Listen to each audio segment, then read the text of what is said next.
こんにちは。行政書士社会保険労務士の大園です。中小企業経営のちょっといい話ということで動画をお送りをしております。今回は法改正について解説をしていきます。障害者差別解消法という法律、ご存知でしょうか？知らない方結構多いと思いますけれど、この障害者差別解消法というのが2024年4月改正施行されております。それによって会社にですね、合理的配慮の提供というのが義務付けされていますので、そちらの内容について解説をしていきたいと思います。この法律、あまり認知度は高くないといったところはありますけれど、ただですね、非常に小売業だとかサービス業に関しては特に重要な法律のうちの一つかなと考えております。今回の概要ですけれど、まずは障害者差別解消法とはどういう法律なのかについて見ていきたいと思います。そして今回2024年4月から改正になりました改正法ですけれど、その対象となる対象者、そしてここで求められている義務化された合理的配慮とはどういったものなのかについて見ていきます。そしてこの合理的配慮ですけれど、非常に具体性がない、曖昧な内容になっておりますので、この合理的配慮の具体例について見ていった上で、最後に注意点とまとめという形になります。まずはですね、障害者差別解消法とはどういう法律なのかですけれど、この法律、正式名称は、障害を理由とする差別の解消の推進に関する法律というのが正式名称になっております。従来からある法律ではあるんですけれど、2024年4月に改正法が施行されております。改正法施行前はですね、合理的配慮の提供というのが民間企業では努力義務となっておりました。ただ、国の行政機関ですとか地方公共団体ではすでに義務化済みだったんですけれど、こちらが法改正の施行によって、民間企業においても法的義務が課されるようになったという形になります。その他、改正内容としてはですね、不当な差別的取り扱いの禁止というのが設けられている。そしてですね、さらに環境の整備というのが設けられている。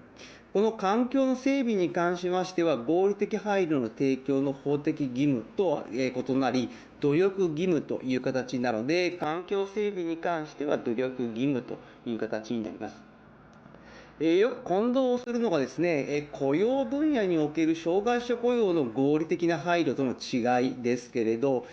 こちらはですね、雇用の分野、自社で障害者を雇用をしている場合に関しましては、障害者雇用促進法というのが適用されています。そして2016年4月からもうすでに適用で、全面的に合理的配慮が義務化をされているので、自社で雇用する障害者に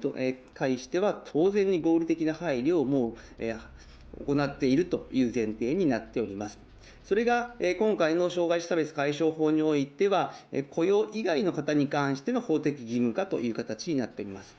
そして、障害者雇用に関しましては、法定雇用率という問題もあります。こちらですね、年々引き上げになっておりまして、現状、民間企業においては 2.5% の法定雇用率という形になっております。こちら、まだまだ引き上げが予定されておりますので、自社のですね、障害者雇用の法定雇用率、遵守できているかどうかの確認もしてほしいと思います。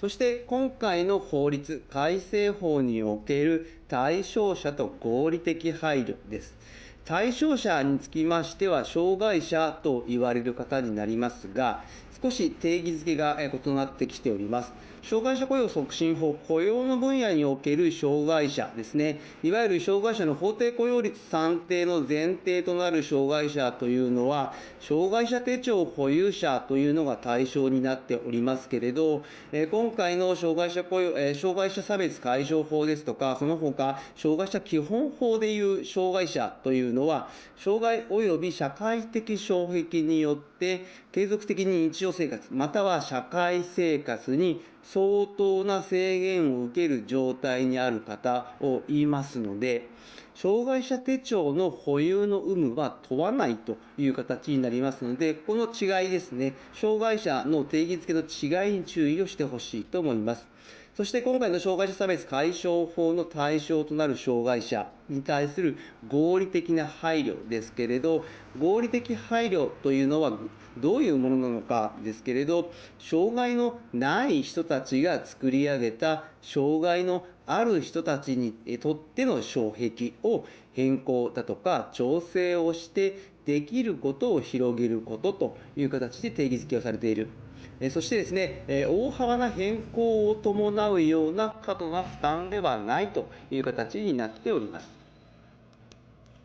そして具体的にでは合理的配慮とはどういったものなのかによりますけれど、これはですね、単に手を差し伸べたり気遣いを義務づけるものではないという形になっております。また、こちらの合理的配慮に関しては個別性が高いので、対話で合意形成を図っていくものである。そして、不特定多数に向けた環境の整備ではない。この環境の整備に関しましては、努力義務となっているというところで、この内容が合理的配慮と言われるものになっています。そして、合理的配慮が必要な障害者に対しての、この内容については、本人等からの意思表明が原則となっておりますので、本人もしくはその介助者になりますけれど、意思表明があった場合には、合理的配慮をしなければいけないという形になります。では、具体的にどういったものなのかといいますと、例えばですね、小売店などで行くと、目的の場所、売り場までの誘導という形になってきます。すなわち、移動の困難を伴う場合の可能な範囲での誘導という形になります。過度なですね、解除によって売り場まで誘導するというものではなくて、可能な範囲での誘導という形になっております。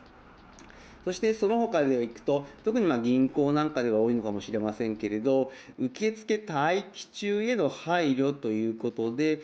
例えばお知らせ機器の導入をするだとか、店員の声掛け、こういったものが合理的配慮に該当しますという形ですけれど、お知らせ機器の導入に関しましてはですね、やはり環境整備の方に入ってくるので、必ずしも導入しなければいけないというわけではないですけれど、本人からの表明があった場合には、店員の声掛けなどの合理的な配慮が必要という形になってきます。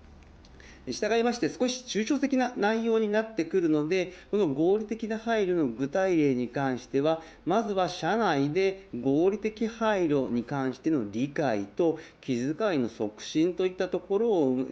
周知徹底をしていただいて、それをマニュアル化をしていく、そして日々の中のノウハウというのを蓄積をしていくことが必要なのかなというふうに思っております。そして最後に注意点とまとめになりますけれど、この対象の事業者ですけれど、法人だけではなく個人の事業主ですとか、ボランティアですとか、無報酬で事業を行うものですね、そして非営利事業を行う社会福祉法人ですとか、特定非営利活動法人なども全て対象になってくる。また、サービスの提供の形態、こちらはですね、対面であろうが、オンラインであろうかも関係がないという形になっております。そして、対象の分野においてですけれど、例えば飲食店なんかでいきますと、この障害者差別解消法なのか、障害者雇用促進法なのかの違いですけれど、障害のあるお客様に対してどのように接するかといった場合には、障害者差別解消法になりますけれど、障害のある従業員に対してどのように接するかについては、障害者雇用促進法の範疇になってくるという形になっております。このですね、差別解消法につきましては、内閣府のホームページに細かくですね、丁寧に具体例などが記載されておりますので、そちらの方を見てほしいと思いますが、この障害者差別解消法、罰則の規定もあります。法律違反で不法行為に基づく損害賠償請求が求められる可能性もありますので、注意をしてください。そしてですね、この合理的な配慮に関しましては、レピュテーションリスクというのも配慮が必要かと思います。いわゆるですね、あの会社は人権意識が低い、障害者を差別しているような会社だといったようなですね、ネガティブな評価を得ないような形でですね、障害者に対しても合理的な配慮が、配れるような会社として、こういったレピュテーションリスクの回避にも努めてほしいと思います。今日の内容が明日からの経営にちょっとだけ役に立つことを願っております。ご視聴ありがとうございました。それではまた次回。